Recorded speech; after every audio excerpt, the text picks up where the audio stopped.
And here's I'll show you how to set a custom alarm tone on your iPhone. First of all, you have to install the GarageBand app from App Store. Now go ahead and open the GarageBand app just like so. And in here,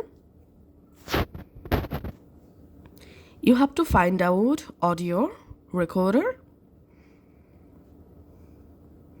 Just tap on audio recorder.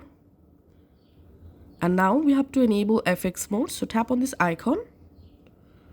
And once the FX mode selected, now we have to import our custom song here or custom audio that we want to use as custom ringtone. So tap on this icon and here select files. Tap on browse items from the files app.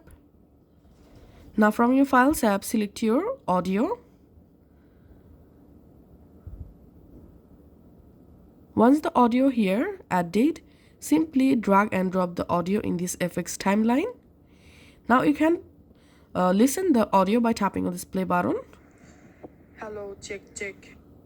And if you want to crop the audio, you can do it just like so. Now let's export this song. So tap on this arrow icon, tap on my song, and it may take some moments to save the song here.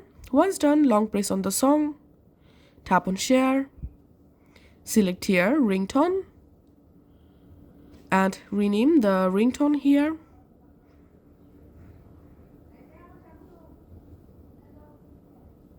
And tap on export.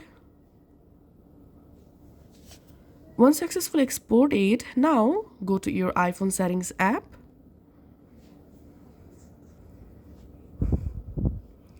In settings, go down, tap on sounds and haptics. Here,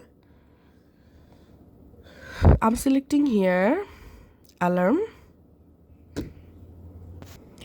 or you can just open your clock app, and in clock app select alarms and edit the alarm you want to where you want to set the custom alarm tone. Tap on sound. In the sound list here you will find the custom alarm tone that we just exported. Select the tone, tap on back and tap on save. And this is how we can do it. Thanks for watching.